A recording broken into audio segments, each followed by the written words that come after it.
So I just want to. You said you got the WhatsApp group message about the England call up, but when you were going to the World Cup, how did you know you were in the squad then? Similar thing. So that's a bit of a different one. Yeah. WhatsApp group.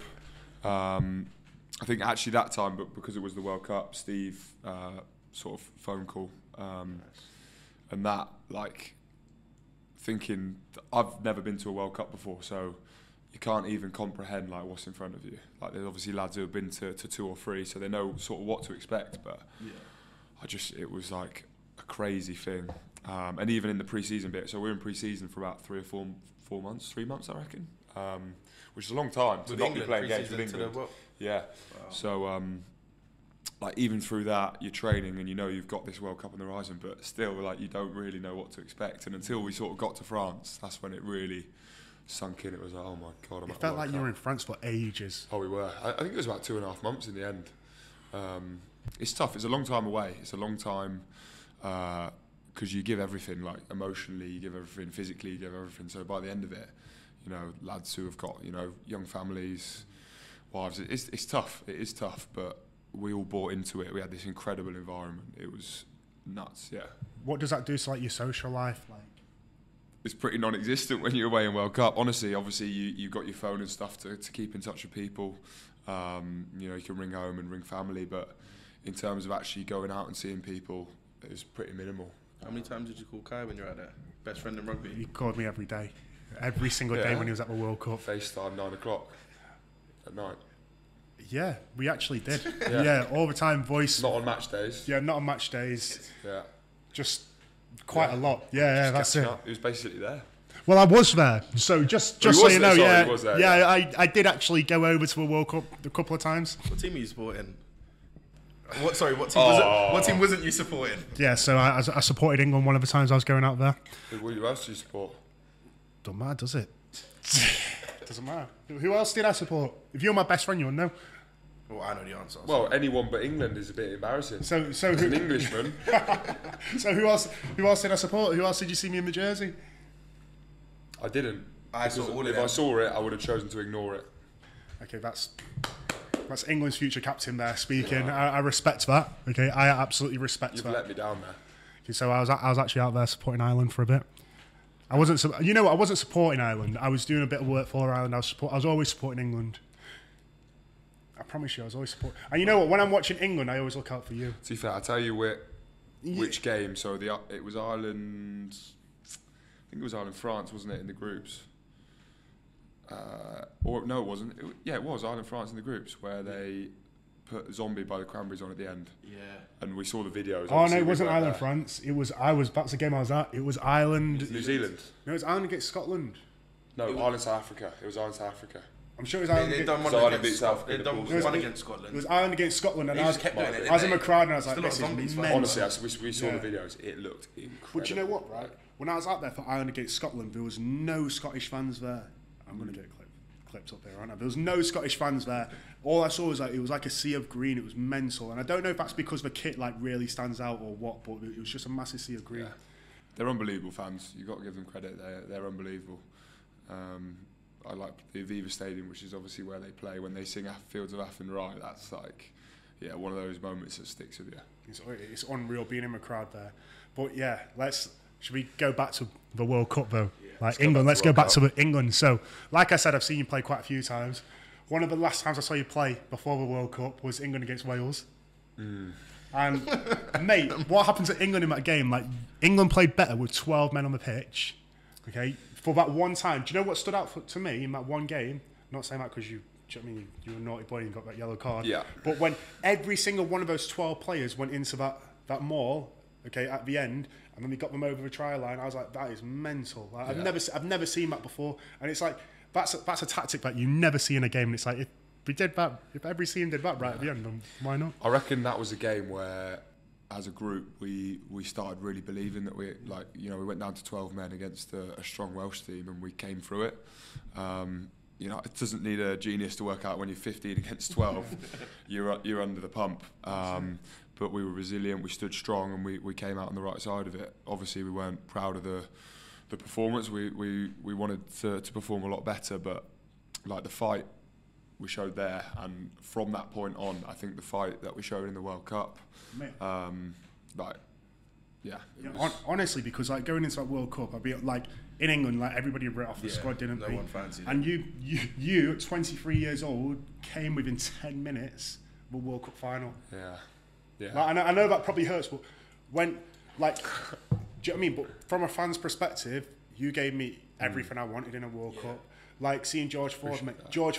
Mate, his kicking game was insane. I was sat on the edge of my seat in my living room like, this is unreal. You know what? When you've got a guy like that and you're playing a game of that caliber, you know, it's an opening World Cup fixture, and he is performing at that level. It is to watch. It's incredible. And to be on his team, he was just on fire. Like he just couldn't miss. And the things that does for the rest of the team, like the way it like galvanises everyone.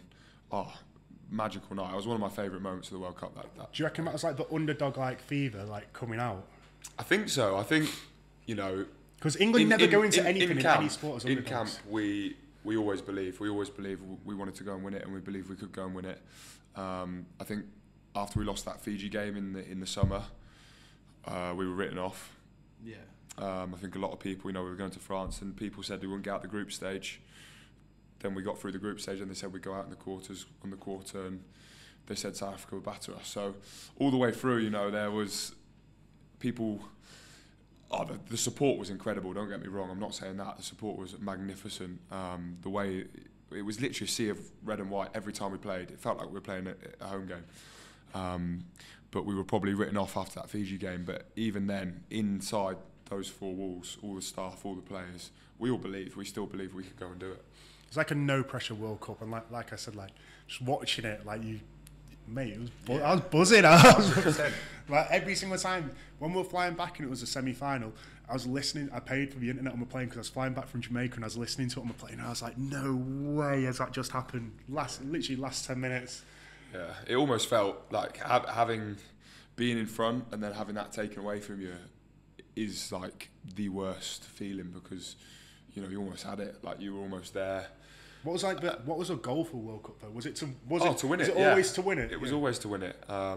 We obviously had our steps in how we were going to achieve that, and these little goals on the way. But of course, we wanted to go there and win it. So anything but a win is like no success. Like that's it. I wouldn't say no success.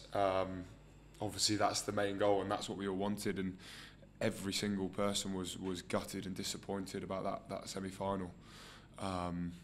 But if anything, it's galvanised us. You know, we've got Six Nations coming up, and it's just a chance for us to keep improving.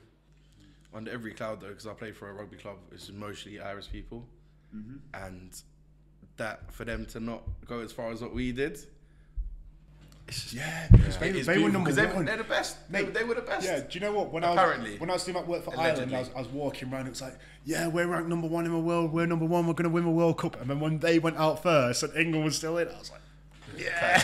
Kind of took the island top off, and he had this one underneath. The thing is with the World Cup, like you get one shot when you reach the knockout stages. You get one shot, and that is the bit that I probably didn't really appreciate until I got there, because you play Six Nations where you're in like a pool thing. You got your autumn series again. You're in a pool, but when you're at the World Cup, it's like you lose, you're gone. 4 years of preparation, finished, over. You win, you go through, and that is. It was almost like a different sport, honestly. Like obviously, it's still rugby, but World Cup rugby is so different to Premiership rugby, to just your Test rugby in the campaigns. Like it is, the margins are like that. Like you saw South Africa, they won 3 games by a point. Like wasn't even in the squad at the start, was he? Pollard, yeah, he's a legend. Yeah. He's an absolute legend. I'm buzzing for him. Like he's one of those guys who. Like you can't not be happy for him because he deserves it. Like he works so hard. So how was that coming back? It's weird because obviously you come back into a room and you're thrown into it with guys. Yeah. You're literally competing against you. I feel like when you're playing a game like rugby, it's tribal, isn't it? Like you've got to hate the man opposite you. Yeah. So then all of a sudden you're back in a change room with your best friends. You're having a laugh. But that's the beauty of it. Like that rivalry lasts 80 minutes, and then when you come off, and that's testament to those guys as well. Like they're such humble. You know, they're not going to come in and rub it in your face. They're proper class guys, and buzzing for them.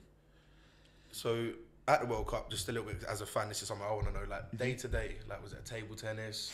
Was it a pool? Like what was that like? So we were based in this place called Le Touquet, so it was very northern France, near Calais. It was nice. Oh, wow. It was really nice.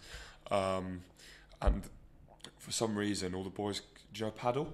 Yeah, so that's it's like, new, that. yeah, I've so seen a it's lot of like people doing it. the best way I can describe it is tennis. It's like table tennis. But you're in a real small court, 4 glass walls. It's like Squash? a hybrid of squash and tennis, yeah. Oh, okay. You play in pairs, and there was this big like tennis complex with a load of paddle courts, and oh my word, the boys were playing all the time. It's so fun. It's supposed to be like We the got next big into thing. it. Yeah. So even when we were travelling to the games like in Marseille and stuff, the boys who weren't playing would go and play paddle, like on the days and stuff. Like it took over. We had paddle fever. Who was the best? The best. Pains me to say this because he's a Northampton Saint, but Alex Mitchell was pretty handy. He is, yeah. You know what? Credit where credit's due. Do you know what I like about Alex Mitchell as well? Is I really like this about him. Manchester boys, play for. He is, yeah. He's a Rugby club. Manchester boy. So what I like about him is he wasn't actually in the World Cup squad. He was a late call up for injury. And then he got into the squad and he just, I think he had a gold campaign there. Yeah, he did a brilliant job, and obviously I was JVP, who was obviously in the squad originally. Best mate of mine, obviously had his injury, and that feels like, I mean, you can't even begin to think what's going on in his head. But even for us lads, it feels like your heart's been ripped out because you prepare for so long for that campaign, and then to have it taken away from you for something that you've not even done. You know what I mean? You can't control those things. It was awful. But Mitch, unbelievable. He came in on short notice and he did a fantastic job. Quality. Do you know what's weird? What's also weird, like, because I'm from Manchester, I think he's a year older than me. And growing up, like, Joe playing rugby on the rugby scene, you always hear of certain names, and he was one of those. Was he? He was one of them? Yeah. It was him and this, like, called Mark Dixon. I think Mark Dixon went to, like, Loughborough, but I don't think he's playing for Sale SC now, I think, last time I heard. And, like, both of them just used to tear it up. Because I think Lynn were, like, undefeated for years. So it's, like, it's nice to see somebody who was from my area doing so well. Go and do it. And in fact, the Curry twins as well, they were both from my area. They played for Crewe and which same age as me.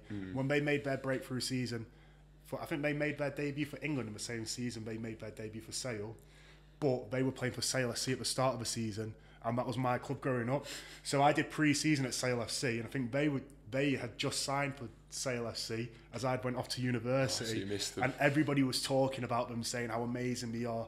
And then obviously we went off and did what they did. Incredible players, mate. Incredible. Guys who you want on your team, I tell you, they are a nightmare to play massive against as well. they make your life a misery. They are over everything. They're everywhere. They're tackling. Yeah, unbelievable players. Big boys as well. Absolutely. It's weird because when you see like all the England boys, you don't realise on TV how big they are. Like Marrow, like you shake his hand and his hand's like double the size of mine, and I'm 6'4". So it's I'll be in some serious trouble. I'll be in some serious trouble. But absolutely enormous. But fair play. I bet it's a dream. So what's the goal now for England? Win the Six Nations? Yeah, of course. It's got to be, hasn't it? But for us, I guess the main thing, we just want to keep getting better. You know, that's the main thing. Obviously, you want results and you want to win everything, but at the same time, you just got to keep pushing forward and do the best you can. So, like, it's going to be a different squad going into the Six Nations, isn't it? Yeah, obviously Courtney's retired from international. He's a phenomenal leader and a guy who charges around. So Owen Farrell's not playing either, is he? Yeah, Owen's not playing. So it'll be different, but that doesn't by any means mean we'll give it less. It'll go. We'll be worse off. We'll attack it as we would any other. I'm going to ask you a question now. You don't have to answer it. Who do you want to have a call up for the Six Nations? Oh, who do you think I can't say that. Who do you think deserves it the most? It's hard because there's so many. Like you look at the Premiership now, and there's some. I'm not dodging the question. I'm being honest. Like there's some unbelievable. There's some unbelievable talent everywhere in every position, everywhere you look. I'm trying to think of one bloke. Do you know got injured at the start of the season because I think he was having an unreal season. I saw some of his tries. Josh Hodge. Josh Hodge, yeah, he's a good player. He was having a good season. He's talented. He's really talented. He's got a bright future. Absolutely. And there's like this fresh crop. Like I feel old now because I'm 23 and I'm looking back and there's guys at 18, 19 making their Premiership debuts and carving up. So it is really exciting. That's it. You've still not picked a player though. Yeah. You've still not picked a player. He's got to pick a player. So who do you want to get called up for the Six Nations? I'll tell you one to look out for. Emeka Ilione. He's a lad at Tigers. Back rower. He's a good player. He's talented. He's a workhorse. He gets around the park. So I reckon he's one for the future. Okay. Well, we'll hope. He dodged, but I think we can accept that. It's a good dodge. He gave us something else in return. Yeah, I rate that. I'm going to keep my eyes out for him. In fact, when I get out of here, I'm going to try and follow him on Instagram. Yeah. He fancies the podcast. Yeah, see if he wants to come on here. He's actually at uni doing medicine, so he's No way. balancing or trying to be a doctor and professional rugby. So I don't know how he does it. He's incredible. Like.